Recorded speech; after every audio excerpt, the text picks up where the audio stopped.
जय श्री राधे। श्री हरिवंश राधा वल्लभ लाल की जय। श्री हरिवंश महाप्रभु की जय। परम पूज्य गुरुदेव महाराज की जय जय हो। बहुत बहुत स्वागत है आप सभी का। हम श्रवण कर रहे हैं रसिक अनन्य माल ग्रंथ से श्री हित हरिवंश महाप्रभु के कृपा पात्र संतों के सुंदर जीवन चरित्रों को। इसी श्रृंखला में आज हम श्रवण करेंगे श्री गोविंद दास जी का सुंदर चरित्र। पर इसे शुरू करने से पहले चलिए एक बार महाप्रभु के प्राणों से प्यारे नाम को गा लेते हैं। मेरे साथ साथ आप भी गाइए। राधा श्री राधा श्री राधा राधा राधा श्री राधा श्री राधा श्री राधा राधा राधा राधा राधा राधा राधा राधा राधा। जय राधा श्री राधा श्री राधा राधा राधा राधा राधा। जय श्री राधे। श्री गोविंद दास जी। गोविंद दास जी श्री हरिदास जी तुमवर के छोटे भाई थे। जय हो। इनका चरित्र हमने इससे पहले सुना था, अभी उनके छोटे भाई। इन्होंने अपने भाई की भांति ही श्रीहित धर्म का बड़ी दृढ़ता के साथ निर्वाह किया था। गृहस्थ धर्म के साथ साथ श्रीहित धर्म के अनन्य उत्कट व्रत का सक्रिय पालन करके इन्होंने दिखा दिया था कि ये बड़े रसिक अनन्य भक्त थे। जिस दिन से इन्होंने गुरु की शरण प्राप्त की थी, उसी दिन से इन्हें संसार की असारता का ज्ञान हो गया था। इन्होंने अपना तन मन धन सब कुछ श्री राधा वल्लभ लाल जी के श्री चरणों में समर्पित कर दिया था तथा हरि गुरु साधु सेवा को इन्होंने अपना एकमात्र कर्तव्य बना लिया था। इन्होंने अपने घर में ही श्री जी की सेवा विराजमान की हुई थी। ये उनका श्री हित पद्धति के अनुसार लाड़ लड़ाया करते थे। ये उनका समय और ऋतु के अनुसार भोग लगाया करते थे और उनके नित्य और नैमित्तिक सभी उत्सवों को बड़े उत्साह के साथ मनाया करते थे। ये तत्कालीन बादशाह के सम्मान्य मनसबदार थे। खीर हटी परगने की जागीरदारी इन्हें पैतृक संपत्ति के रूप में मिली हुई थी।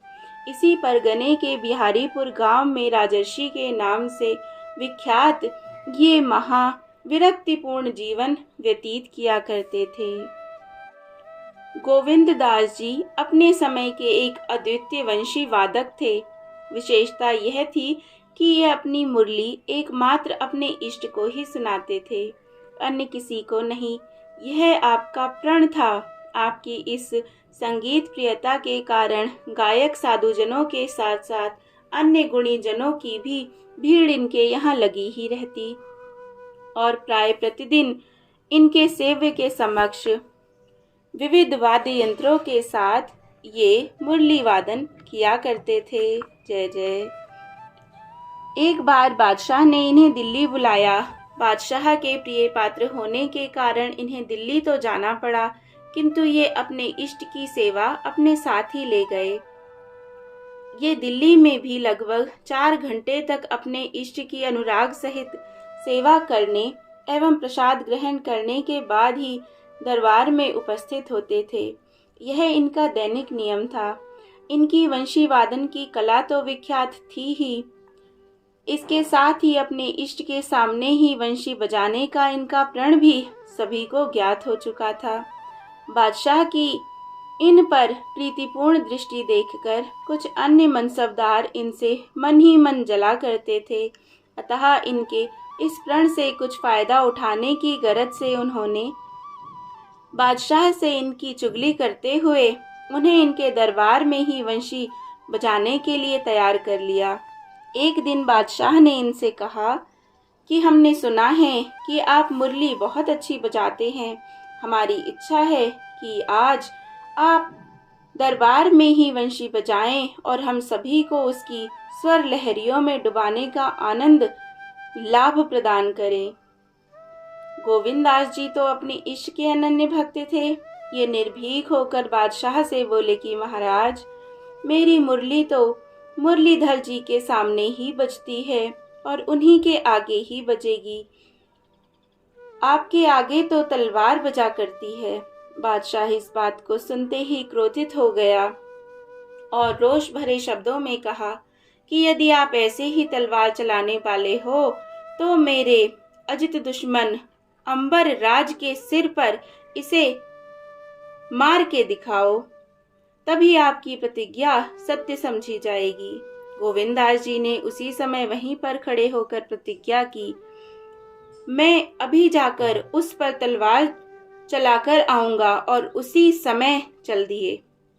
अंबर की विशाल सेना आक्रमण की तैयारी कर रही थी। ये उसी सेना के बीचों बीच होते हुए अंबर की पालकी के पास पहुंच गए और इन्होंने समस्त अंग रक्षक शूरवीर सामंतों के समक्ष ही अंबर के सिर पर तलवार का वार किया। तलवार पालकी के बांस को काटकर अंबर के सिर में घुस गई और अंग रक्षक पालकी भगाकर ले गए और सेना में भगदड़ मच गई।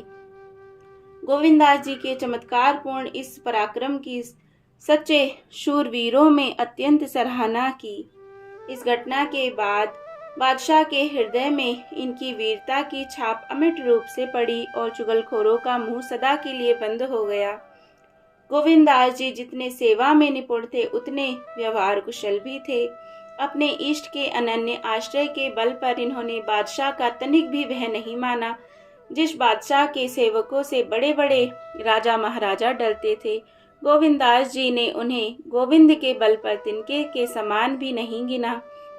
इनके भ्राता पुत्र आदि सभी परिवारी जन परम रसिक अनन्य व्रत के पालन करता थे और ये सदैव भजन में लीन रहते थे। कुल और जाति धर्म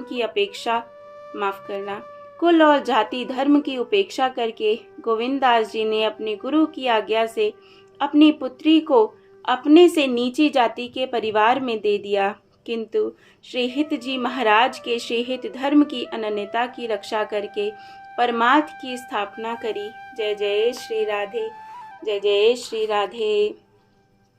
गुरु के वचनों पर, इष्ट के वचनों पर कैसे प्राण दे देते हैं भक्त। सच में यही भक्त और संत कहलाने लायक है। जय जय श्री राधे। श्री जी से हम कामना करते हैं कि श्री जी कृपा हम पर भी करें ताकि हम भी कुछ भक्त बन सके। जय जय श्री राधे, जय जय श्री राधे। श्री हरिवंश।